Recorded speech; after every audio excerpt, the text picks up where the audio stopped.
Well guys, I did it. I went back to a movie theater. Yeah, but don't worry, I didn't pay for it.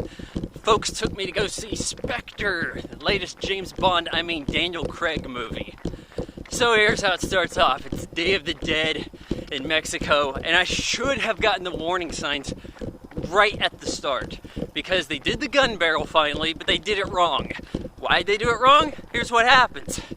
James Bond walks by, he shoots. But then it just goes fade. Like, why does it fade? The whole point is that you got the introduction here. It's the iris falls down and then it iris out to the next scene. That's a transition. Not fade and then text on screen, the dead are alive or some shit. I'm like, well, when did James Bond ever have text on screen that wasn't a location? Sam Mendes, you're a screw up. So yeah, he's in Mexico, he's tailing some guy, follows him for like 15 boring minutes, starts shooting at him. The guy gets out of this building that crumbles because Bond blew it up on accident. And this isn't even supposed to be a comedy. Bond chases him through a parade and into a helicopter where he decides, no, I gotta get in the helicopter and not try to just kill the guy, but try to crash the helicopter. Like, shit's sake, man. Like, what is wrong with you? There's like 100,000 people around him and he's thinking, oh, I'm in Mexico, they're not English, I guess it's okay for collateral damage. There's some decent helicopter stunts. Yeah, all because James Bond's an ass. So after he kicks this guy out of the helicopter, kicks out the helicopter pilot, who may not even been that bad of a dude. Bond, I guess, takes off with the helicopter. We're back in London, and here's MI6 in trouble. Yeah, they got a new Homeland Security group taking over. The guy in charge is being nicknamed C by Bond, and everybody else goes with it too. So this guy's obviously going to be the bad guy because he's talking about how the 00 program is a dinosaur relic and he's getting rid of it. I've heard that before. You know, shouldn't the Queen of England get on the phone? Yeah, don't get rid of the 00s. It seems like every 3 years they save the world. Anyhow, Bond had gone after this guy at the beginning of the helicopter because Judi Dench left yeah, I'm calling her Judi Dench just now. She left a note, hey, make sure you kill this guy if anything bad happens to me. Don't miss the funeral. Funeral's in Rome. What's he do at the funeral? Gawks at the widow, Monica Bellucci. So he follows her back to her place where some assassins are going to try to kill her. He takes them out. They bang. She looks like a corpse. Yeah, not a good casting choice. Should have got her maybe 20 years earlier. So, what was the point of that? Like, okay, so your husband was in Spectre, this secret group where you've got this ring that is like your get-in password, and if your husband dies, they have to go kill your whole family. Like, what kind of special group is this? For a James Bond film, it doesn't even make very much sense, frankly, because you'd only join some kind of power-hungry organization like this for the benefit of, like, your family, like, oh, I'm gonna be rich and my family's gonna be set for life, that kind of stuff. Not, well, I'll join you guys, but, oh shit, I didn't know you were killing wives and stuff. Oh, damn. Well, anyways, Bond catches wind of what all's happening. He goes to their secret meeting, also in Rome. Kind of a cool little headquarters they got going there. I'm not sure if they keep it up through the year or what, but Bond sits in on the meeting. And then our chief villain of the movie, who we're just going to go ahead and call him Blofeld, Christoph Waltz, comes by, and I do not like his performance here. He is in a different movie. Cuckoo! Yeah, I mean, I get the cuckoo bird reference later, but it's still, like, how long, was he, like, sitting on that for, like, 30 years waiting to use that on Bond? Like, Jesus. So, yeah, Bond is revealed to be at the meeting. He tries to leave, but Dave Bautista, who just did Joker's magic trick on a guy, chases him. He hops into a Jaguar concept car from like 2005 that is cooler than James Bond's Aston Martin DB10 concept and seems to handle better. They're just on the streets of Rome, just kind of like doing their thing. And it's like, where's the traffic? How long is this scene gonna last? I haven't seen a chase sequence this boring in a Bond film ever. Never ever. They're just skidding across a brick road. That's all they're doing. Well, eventually Bond tries to test out some gadgets that actually work on the thing. He hits him with the flame exhaust. That doesn't really stop the Jaguar. Then Bond uses the ejector seat, jettisons while ditching the Aston in the river. And at this point it's like, okay, look for him. No, you're just going to assume he died? Okay, whatever. Bond heard at the meeting that they needed to kill the Pale King. So he goes around asking Moneypenny who the hell the Pale King could be. And it's this guy, White. I don't remember, but I guess he's in Casino Royale and Quantum of Solace. Anyways, he's out in like, hell, some snowy place. And he's infected, he's dying. He tells Bond, hey, take care of my daughter, they're going to be coming to kill her. Which again, if this is the way your organization works, no one wants to join. Seriously. So, Bond says, okay, sure, gives him a gun and kills himself. So Bond goes and tracks her down. She's a doctor played by this French bitch who has blue hair in that movie. The blue is the warmest color, which, by the way, blue is a cool color. And it's like, okay, I'm here to sign up for an appointment.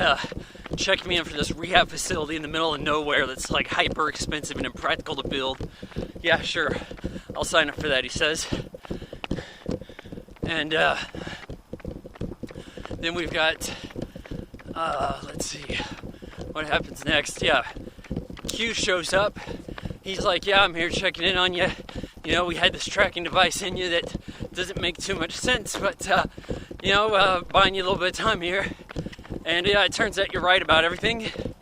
So some bad guys show up, try to take her because she wouldn't believe James Bond.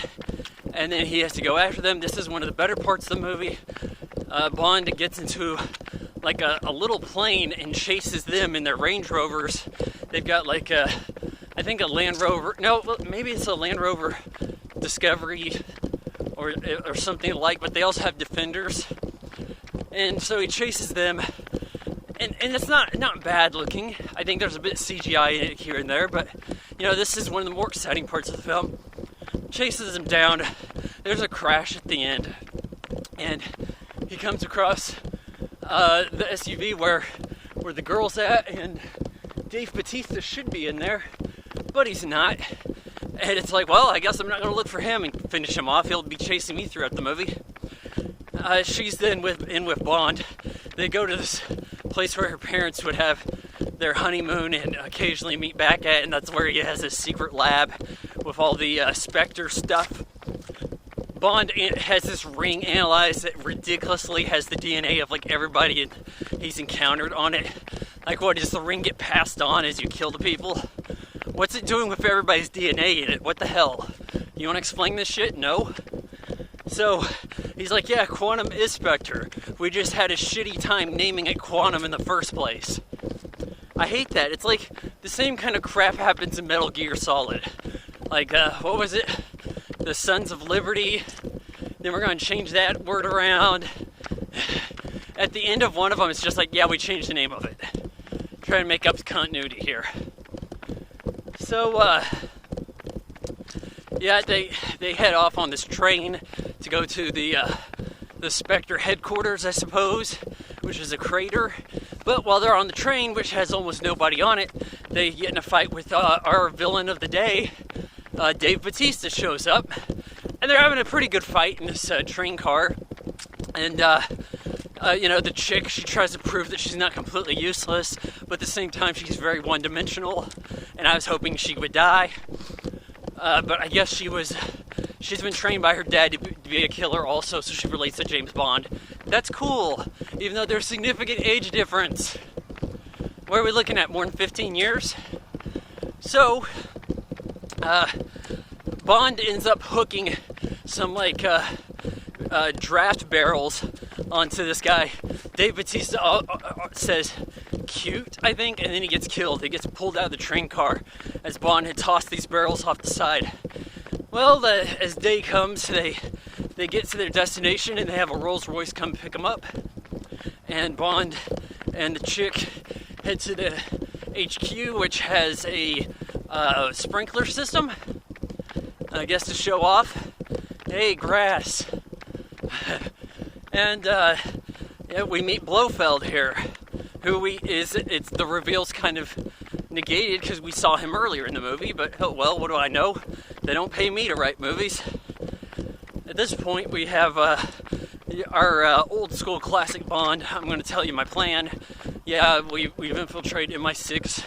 The guy proposing this Homeland Security Initiative stuff with all the countries working together, he works for us. I think it'd be more exciting if you said that was their son. I think that would have been an interesting story angle, because Blofeld has motives too. He says that Bond and him knew each other as kids, and Bond came into his family after his family died in an accident, and his dad raised him, and like the cuckoo bird, kicked him out. So he felt betrayed, but Blofeld had said that he killed his own father, faked his death, changed his name to Blofeld, which is a ridiculous name. And it was kind of one of those kind of my name is Khan kind of moments, where it's like, okay, we know who you really are, why don't you just go ahead and tell the audience.